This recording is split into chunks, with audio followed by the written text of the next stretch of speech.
I think one problem that commercial artists have is they're required to be to have a very high success rate when you're hired to do a job and there's only a certain amount of time to do it and you're being paid good money to do it.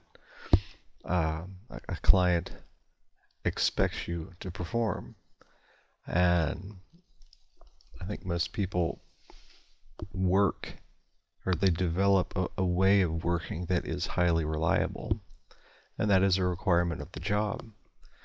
But I think it's a bit limiting toward getting better at your craft because all processes are being pruned off and you're getting narrower and narrower as you go through time.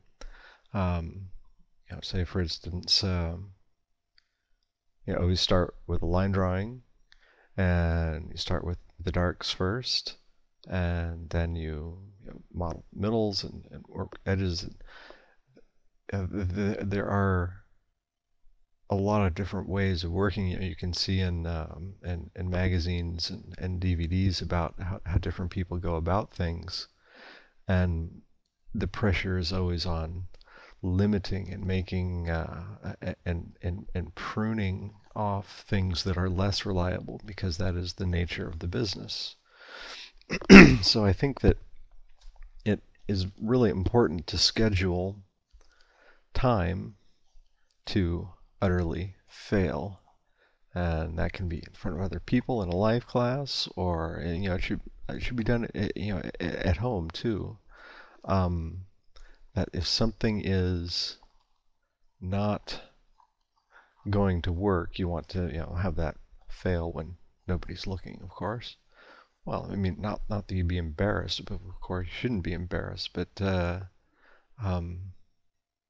you just can't afford to do it on somebody else's nickel. So how wacky should you be when you're experimenting with these things? Well, you should be as strange as you possibly can and realize that only a very small percentage of things that work are going to eventually make it back into your production work routine. Experimenting with real media, experimenting with procedural shape generation. Try to break the pipeline of what you have been taught. Say, for instance, I was always taught when you're painting something, you need to have a 1, 2, 3 read, meaning a very strong contrast between what is in light and what is in shadow. And you always start with the big forms first and go to the smaller forms. And I think that's a really good way of working. It's, as I say, it's very reliable. But because you're always doing the same thing, you're always going to come up with kind of the same results because the process stamps itself on the finished product inevitably. You can't get around that. So one way of breaking out of that is to work in two different ways. One is simple sketches, and one is in very finished work. So if we have the finished work is over here and the sketches are here, and if we break this process down from end product, starting, end product, and here are the different steps that you would go along the way. You have thinking about it here, sketching it out there, working in more detail, and as this progression goes, the secret of the sketch is that you do it multiple thousands of times so that you go over and over and over and over. So what you're doing is you're getting an idea of how the decisions that you make back here affect what comes out here. And when you're doing this over and over, you begin to see. So next time you do a sketch, maybe down here at number 6947, you see that I'm sketching this out, and I know if I do this, it's going to have this implication at this stage here. And you'll begin to modify how you're doing that. Now that's the importance of doing many, many sketches, because you know how this flow, how the different stages affect what is in the end. And also, sketches is a very good way of doing as I say, experimentations in thought. Not really media experimentations, but experimentations in conceptually how you go about making images. Now the finishes, of course, that is because eventually, as a commercial artist, all this stuff you're doing over here has to eventually show up over here. But if you only do finished work, are you really going to get this feedback loop going and really understand how the early stages of something affect what is at the end stage? No, because you're going to turn out, 10 paintings a year or something?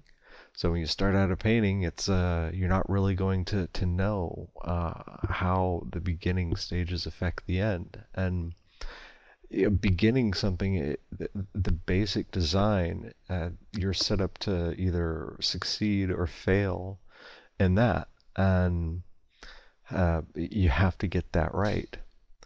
If you get really, really good at figuring out how the stuff in the beginning affects things at the end, well, that opens up a wide variety of different ways of working. Possibly you could start with a detail.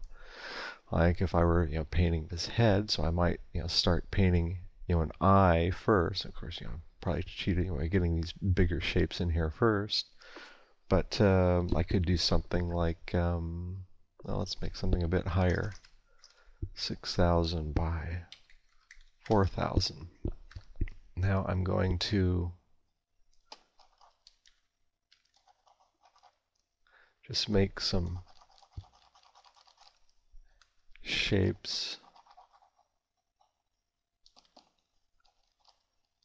But what am I not doing here? I'm not getting rid of the white of the canvas.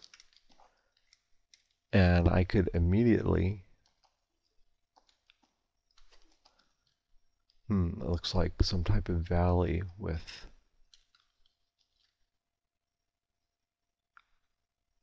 could be a little house here.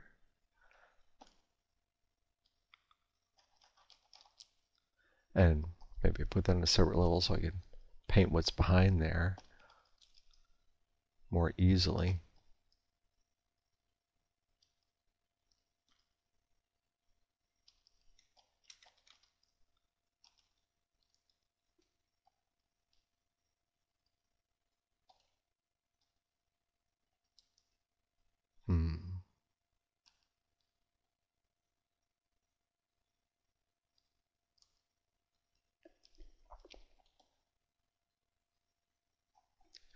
You see what I'm doing here is I'm breaking just about every rule that I have for myself, which what I would be telling you is to work the whole canvas together, get the overall basic design going before you get into detail, and I would pound that into your head. That's probably what you've heard at art school too.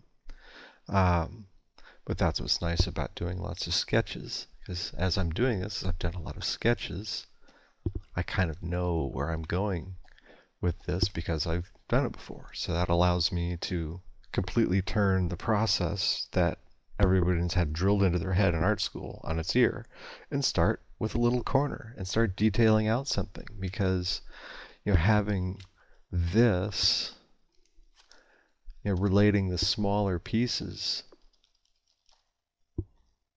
and being patient and really getting into something like this, I can then see you'll create relationships that are very different, because this process is so different than traditional process.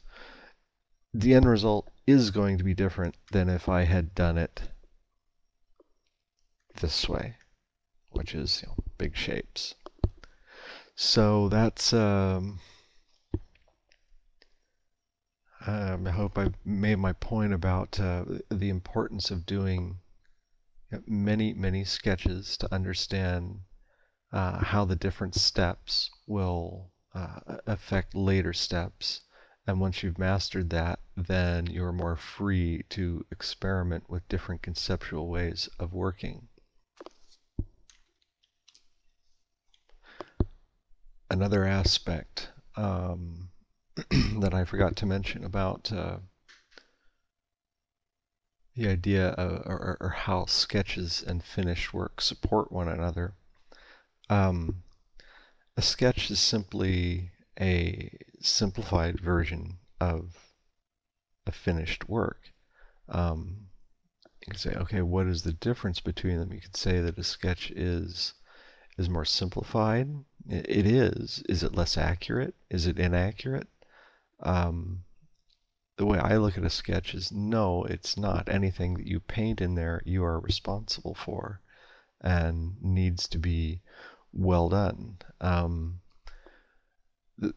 As I said, the reason for doing finished work is because, well, that is the end result of all this, but also it is increasing your sensitivity for what something really needs to look like. And it's very difficult to simplify it, or to, if you understand something and have done a highly finished, say, head, it's far easier to simplify that head and sketch it in a variety of different ways if you really understand that.